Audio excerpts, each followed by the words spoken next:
വലിയ മുതൽ മുടക്കി അത്യാധുനിക സാങ്കേതിക സൗകര്യമൊരുക്കി സ്വന്തം പ്രതിരോധവും ആക്രമണവും നടപ്പിലാക്കാം എന്ന ചിന്തകളിൽ നിൽക്കുമ്പോഴാണ് വലിയ മുതൽ മുടക്കില്ലാതെ തന്നെ ആക്രമണവും പ്രതിരോധവും ശക്തമാക്കാമെന്ന ഉദാഹരണങ്ങൾ ലോകത്ത് ഉരുത്തിരിഞ്ഞു വന്നുകൊണ്ടിരിക്കുന്നത്. അതിനുദാഹരണമാണ് ഉത്തര കൊറിയയും ഇറാനും യമനും ഹിസ്ബുള്ളയുമെല്ലാം. ഹൂത്തികളുടെയോ ഹിസ്ബുള്ളയുടെയോ മാരക പ്രഹരശേഷിയുള്ള മിസൈലുകൾ വലിയ മുതൽ മുടക്കുകൾ കൊണ്ട് ഉൽപ്പാദിപ്പിക്കപ്പെടുന്നവയല്ല. എന്നാൽ ഈ മിസൈലുകളെ പ്രതിരോധിക്കാൻ അമേരിക്കയും ഇസ്രയേലും സജ്ജീകരിച്ചിരിക്കുന്ന പ്രതിരോധ സംവിധാനങ്ങൾ ഈ മിസൈലുകളുടെ 100 ഇരട്ടിയിലധികം മുതൽ മുടക്കുള്ളതും ഏറെ ശ്രമഫലവുമാണ്. ഇതുതന്നെയാണ് ഇറാൻ്റെ ഡ്രോണുകളുടെ കാര്യത്തിലും സംഭവിക്കുന്നത്. ഇത്തരത്തിലുള്ള കൂടുതൽ മുതൽ മുടക്കില്ലാത്ത എന്നാൽ ലക്ഷ്യസ്ഥാനം കൃത്യമായതും അത്യന്തം പ്രഹരശേഷിയുള്ളതുമായ അത്യാധുനിക ഡ്രോണുകൾ വൻതോതിൽ ഉൽപ്പാദിക്കുവാനുള്ള പദ്ധതികൾ തയ്യാറാക്കിക്കൊണ്ടിരിക്കുകയാണ് ഉത്തര കൊറിയ.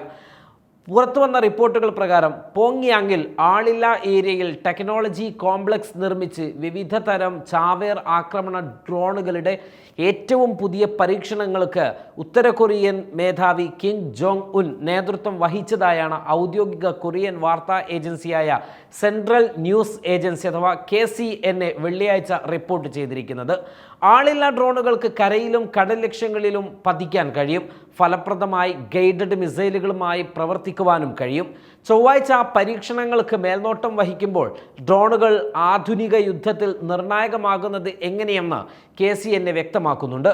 ഒരു സീരിയൽ പ്രൊഡക്ഷൻ സിസ്റ്റം എത്രയും വേഗം നിർമ്മിക്കേണ്ടതിൻ്റെ ആവശ്യകതയെ കിം ഈ വാർത്തയിലൂടെ കൃത്യമായി പറയുകയും ചെയ്യുന്നുണ്ട്. റഷ്യയുമായി ചേർന്ന് സൈനിക യുദ്ധ സഹകരണ കരാറിൽ ഏർപ്പെട്ട ഉത്തര കൊറിയൻ സൈന്യത്തിൻ്റെ സാങ്കേതിക അക്രമോത്സുകമായ പദ്ധതികൾക്ക് വേഗം കൂട്ടുകയും സഖ്യകക്ഷി രാഷ്ട്രങ്ങൾക്ക് അവ കൈമാറുകയും ഡ്രോൺ വ്യാപാരം കയറ്റുമതിയും വർദ്ധിപ്പിക്കുകയും ചെയ്യുകയുമാണ് കൊറിയയുടെ ലക്ഷ്യം. എന്നാൽ ശത്രു രാജ്യങ്ങൾക്ക് ഇത്തരം ഡ്രോണുകൾ നൽകില്ല എന്നും കൊറിയ വ്യക്തമാക്കുകയും ചെയ്യുന്നു.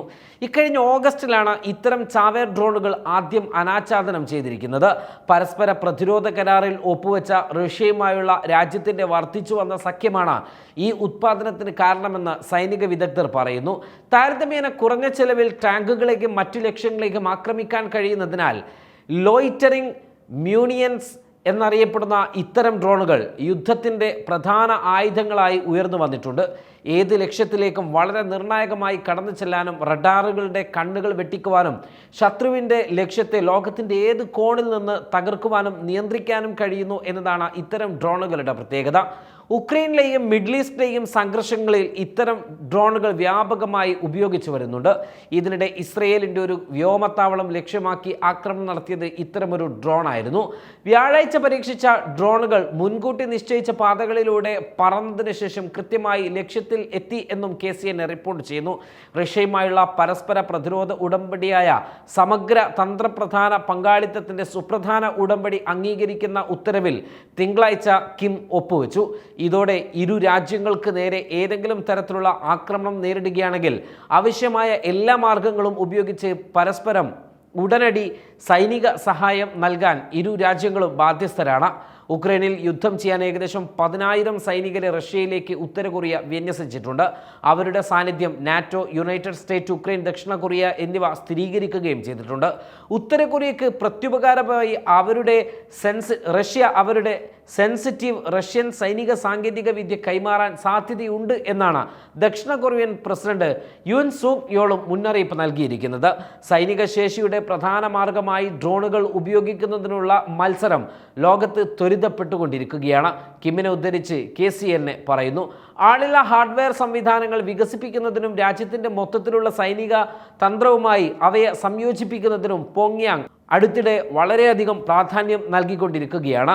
തലസ്ഥാനത്തെ സോൾ ഉൾപ്പെടെയുള്ള പ്രധാന പ്രദേശങ്ങളിലും ദക്ഷിണ കൊറിയൻ പ്രസിഡൻഷ്യൽ ഓഫീസിന് ചുറ്റുമുള്ള നോ ഫ്ലൈ സോണിലും മണിക്കൂറുകളോളം പറന്ന് ഉത്തര കൊറിയ ദക്ഷിണ കൊറിയയിലേക്ക് പരീക്ഷണാടിസ്ഥാനത്തിൽ ഡ്രോണുകൾ അയച്ചിരുന്നു.